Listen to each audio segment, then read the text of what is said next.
4월 25일 월요일 말씀 묵상 징검다리입니다. 보복하시는 하나님이라는 제목으로 나훔서 1장 말씀을 묵상하겠습니다. 나훔서는 요나서처럼 니느웨를 향한 말씀입니다. 차이점은 요나서가 니느웨의 돌이킴에 관한 내용이라면 나훔서는 돌이킬 수 없는 하나님의 심판에 관한 내용입니다. 나훔서 1장은 보복하시는 하나님에 대한 말씀과 유다와 니느웨에 관한 예언의 말씀으로 나눌 수 있습니다. 단락별로 본문을 살펴보겠습니다.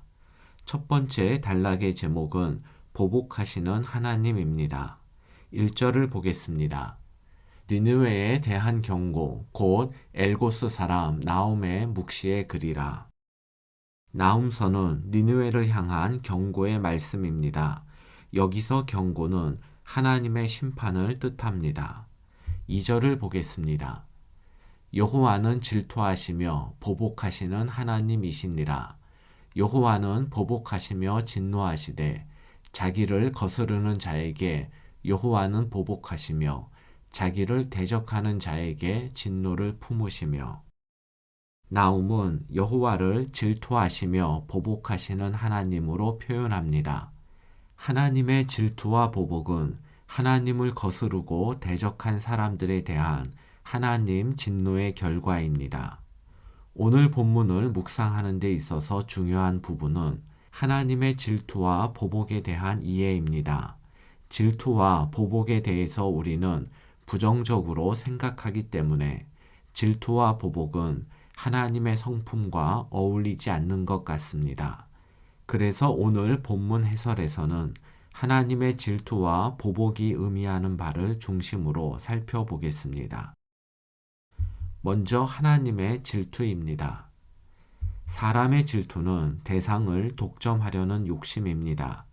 그러나 하나님의 질투는 사람의 질투와는 다릅니다. 하나님은 사람들이 우상과 세상 권력에 굴복할 때 질투하십니다. 이것은 하나님이 사람들을 독점하기 위해서가 아니라 사람들이 굴복하는 대상인 우상과 세상 권력이 유한하고 곧 사라질 허무한 존재이기 때문입니다. 즉 하나님의 질투는 사람들이 허무하고 헛된 것에 굴복하지 않고 영원하신 하나님께로 마음과 시선과 발걸음을 돌리도록 하기 위함입니다. 둘째, 하나님의 복수입니다. 사람의 복수는 또 다른 복수를 낳아 결국 가해자와 피해자 모두가 폭력의 악순환 속에 빠지게 됩니다. 하지만 하나님의 복수는 하나님의 말씀을 따르지 않는 불의한 현실에 대한 합당한 심판입니다. 하나님의 복수는 세상의 진정한 재판관이신 하나님이 살아계시며 그분의 뜻에 따라 온 세상을 재판하심을 보여줍니다. 하나님이 세상을 복수하신다는 것은 불의가 가득한 세상일지라도 하나님의 정의가 살아있으며 불의한 자는 반드시 하나님의 심판을 받을 것이라는 선포입니다. 그래서 하나님의 복수는 불의한 세력에게 억압받는 이들에겐 희망이 됩니다. 이어서 1절과 2절에 대한 매일 성경의 해설을 보겠습니다. 요나의 외침을 듣고 회개하여 재앙을 면했지만 또다시 악독한 폭력을 숭배하는 니느웨에게 하나님은 질투하십니다. 요나가 속한 북이스라엘을 멸절하고 남유다까지 짓밟는 그들에게 보복을 선언하십니다. 영원히 깨지지 않을 것만 같은 불의한 질서 속에서 억압받으며 정의를 갈망하는 이들에게 하나님의 복수는 유일한 희망이자 위로입니다. 3절을 보겠습니다. 여호와는 노하기를 더디하시며 권능이 크시며 벌 받을 자를 결코 내버려 두지 아니하시느니라. 여호와의 길은 회오리 바람과 광풍에 있고 구름은 그의 발에 티끌이로다.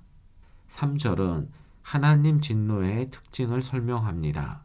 이에 대한 설명 역시 매일 성경의 해설로 대신하겠습니다. 나훔은 요나와 마찬가지로 하나님이 노하기를 더디하신다고 고백하지만 그 의미는 정반대입니다. 요나서에는 하나님의 더딘 분노로 인해 니느웨가 긍휼을 입었지만 나훔서에서는 더디어 쌓인 분노가 폭발하여 니느웨에 들이닥칩니다. 죄에서 돌이키라고 주신 시간을 죄를 더하는 시간으로 삼고 있지는 않은지 돌아봅시다.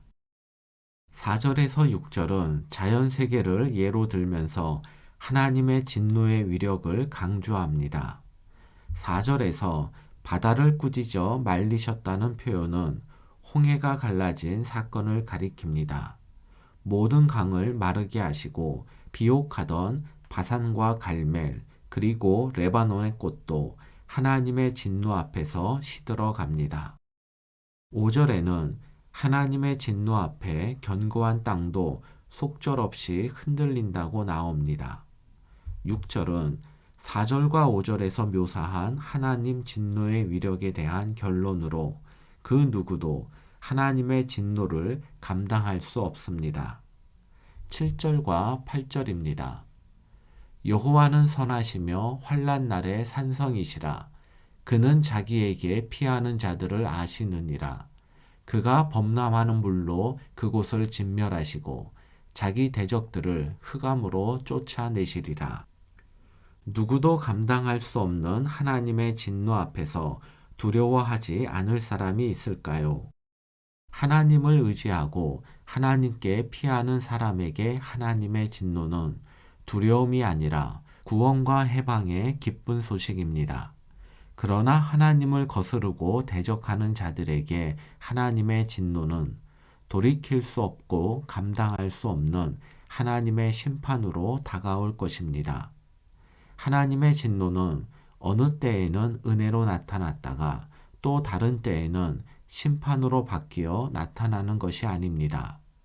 하나님께서 애굽에 행한 10가지 이적이 하나님을 대적한 바로와 애굽 백성들에게는 재앙이었고 이스라엘 백성에게는 출애굽을 위해 베푸신 하나님의 은혜였던 것처럼 이 땅을 향한 하나님의 진노는 하나님을 대적하는 자들에게는 언제나 무서운 심판으로 나타나지만 하나님 편에 서서 살아가는 사람들에게는 하나님의 진노는 언제나 하나님의 은혜로 나타납니다. 두 번째 단락의 제목은 유다와 니느웨에 관한 예언입니다. 두 번째 단락은 내용에 따라 다시 네 부분으로 나눌 수 있습니다. 9절에서 10절은 여호와께 음모를 꾸미는 자들의 심판에 관한 내용이고 11절에서 13절은 유다의 해방 약속에 관한 내용이고 14절과 15절은 각각 아수르 심판 예언과 유다의 구원 약속에 관한 내용입니다. 이러한 내용 구분과 매일 성경의 해설을 참고해서 두 번째 단락은 여러분이 직접 읽고 묵상하시기 바랍니다.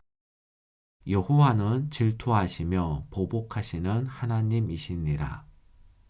여호와는 선하시며 환난 날의 산성이시라.